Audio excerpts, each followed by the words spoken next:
Budaya masyarakat orang asli, suku kaum Temia. Penempatan rumpun bangsa Temia yang teramai adalah di daerah Gua Musang, Kelantan, yang menganjur hingga ke sempadan Perak dan Kelantan. Pada peringkat awal, mereka membuat rumah seperti keadaan rumah panjang, di mana lokasinya ditentukan oleh penghulu atau batin melalui kaedah berhala. Kemudian mereka akan mula membina kediaman sendiri setelah sekian lama di rumah panjang tersebut. Mereka menyara kehidupan dengan bercucuk tanam, berburu dan mencari tumbuhan hutan. Kemajuan negara telah merubah cara hidup mereka khususnya dalam bidang ekonomi masa kini, di mana kebanyakannya mengusahakan tanah kebun dan juga bekerja dalam pelbagai sektor yang lain. Pemilihan penempatan suku bangsa Temia di sesuatu tempat ditentukan oleh penghulu. Ini dilakukan dengan cara berhalak jampi atau mimpi. Tempat yang hendak didiami jauh dari tanah perkuburan, bebas daripada adanya kayu keras seperti merbau dan sebagainya. Mereka juga tidak membuat penempatan di kawasan berpaya takungan air kerana ditakuti berpenunggu. Begitu juga kawasan air terjun dan sungai besar juga tidak sesuai kerana ditakuti ada puteri sungai Lata yang akan mengganggu. Mereka membina rumah daripada kayu selain daripada kayu jenis keras secara bergotong royong. Di peringkat awal penempatan, mereka membina rumah panjang. Setelah beberapa lama tinggal di rumah panjang itu, barulah mereka berpindah dengan keluarga masing-masing dan membina rumah sendiri. Mereka menyara keluarga dengan bercucuk tanam, berburu dan mencari tumbuh-tumbuh hutan. Perkahwinan suku Temia. Adat menanggung meyakinkan bakal mertua. Bakal menantu lelaki perlu dapat meyakinkan mertua akan kewibawaannya dengan menawarkan diri untuk menguruskan kerja-kerja seharian. Ini bererti beliau mempunyai kesanggupan menanggung bakal keluarganya. Adat ini dikenali sebagai adat menunggu. Adat merisik. Kedua-dua belah pihak mengadakan perbincangan dan mendapatkan persetujuan daripada kedua-dua pasangan. Kemudian kedua-dua pihak berjumpa penghulu untuk mendapatkan restu dan seterusnya menetapkan tarikh perkahwinan. Majlis perkahwinan diadakan pada waktu malam. Kedua-dua pihak membawa pengiring daripada ahli keluarga masing-masing. Pihak perempuan menyediakan sebuah bilik khas bagi kedua-dua pengantin tidur bersama. Pengiring akan memerhatikan gerak laku pengantin baru dan akan melaporkan kepada kedua belah pihak. Majlis jamuan akan diadakan pada malam kedua.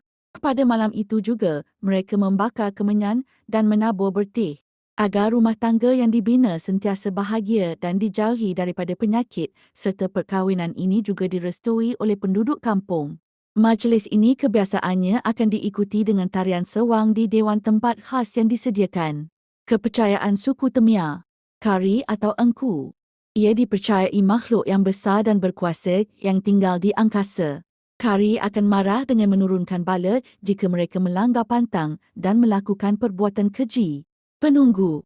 Masyarakat Temia percaya tempat seperti lubuk, lata, teluk, gua, bukit dan gunung ada penunggunya. Maka ia harus dihindari dan tidak diganggu. Mereka dilarang menegur atau berkata sesuatu di tempat tersebut kerana ia akan disampuk oleh penunggu, terutama bagi mereka yang lemah semangat. Kayu merbau. Mereka percaya bahawa teras kayu merbau boleh memanah dan kemungkinan terkena sesiapa sahaja yang lalu di situ, terutama pada waktu subuh, senja dan ketika hujan panas, serta ada pula pelangi. Pantang harimau. Pertemuan di antara dua orang yang telah berjanji untuk bertemu harus ditunaikan. Jika salah seorang mungkir janji, dipercayai jelmaan harimau akan datang mengganggu orang itu. Bunga pakma. Bunga pakma tidak boleh dipetik kecuali tok halak. Jika terjatuh dan bergolek ketika membawanya, dipercayai ia boleh bertukar menjadi harimau. Buah-buah hutan. Buah perah dan buah-buahan lain di dalam hutan hendaklah dipetik dalam sesuatu musim, dengan satu upacara bergotong royong untuk dibuat kenduri. Selepas itu, baru ia boleh diambil. Jika mereka melanggar pantang berkenaan, dipercayai ruai buah-buahan akan mengarahkan harimau mengganggu orang lain. Kempunan selantap. Suku kaum Temia juga percaya jika sesuatu keinginan niat tidak tercapai, maka mereka akan kempunan. Kempunan bermakna mereka akan ditimpa bala atau kesusahan. Suara burung. Apabila burung ciap chariot berbunyi, ini bermakna menegur roh si mati yang sedang berkeliaran. Sesiapa yang mendengar bunyi ini, hendaklah mengasap badan dengan asap supaya badi tidak mengganggu atau merasuk keluarga mereka. Kematian suku Temia. Apabila berlaku kematian, Tok Hala akan mengesahkan kematian tersebut. Berita kematian akan diberitahu kepada penghulu dan seterusnya kaum keluarga terdekat. Mayat tidak boleh dimandikan atau dibersihkan. Ia dipakaikan pakaian baru dan diselimutkan dengan kain baru, kemudian digulung dengan tika baru dan diikat. Selepas itu, ia diletakkan di atas penganda usungan yang dibuat dari buluh cincang. Sebelum mayat dikebumikan, unggun api dinyalakan di bahagian kaki atau kepala si mati. Untuk mengelakkan roh si mati mengganggu ahli keluarganya, nyanyian cincang lagu sedih dinyanyikan semasa mengiringi mayat ke tanah perkuburan. Tanah perkuburan biasanya terletak di seberang sungai.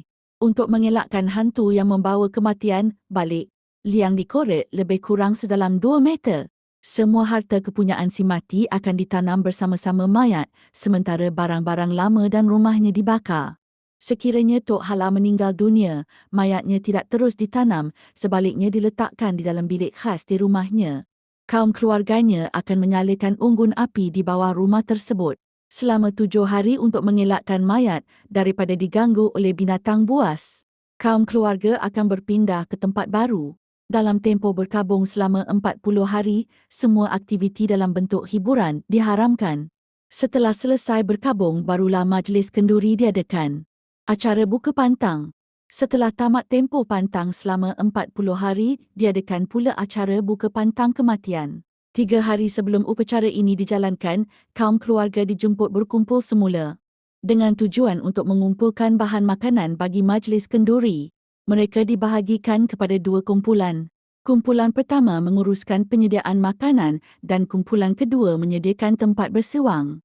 Tempat sewang akan dihias dengan pucuk calon buah kepala palas untuk dijadikan seludang palas tempuk kuah dan bunga. Amalan bersosial suku Temia. Bertandang. Tetamu hendaklah pasti ada orang di rumah sebelum bertandang. Tanpa memakai kasut, tetamu boleh naik ke rumah setelah dijemput. Tetamu mesti menegur ketua rumah terlebih dahulu dan bertanyakan khabar. Tetamu selalunya menghadiahkan sesuatu kepada ketua rumah seperti rokok atau tembakau. Tetamu akan minta diri untuk balik dan bertanyakan pesanan untuk dibawa kepada penghulunya jika tetamu dari kampung lain. Adab bercakap dengan mertua. Menantu lelaki tidak boleh bertentang mata dengan ibu mertua dan menantu perempuan tidak boleh bertentang mata dengan bapa mertua semasa bercakap. Mereka boleh bercakap melalui orang tengah, orang perantaraan. Terima kasih kerana terus setia bersama Nordin Hope Channel. Teruskan, komen, like dan share supaya lebih ramai orang dapat manfaat.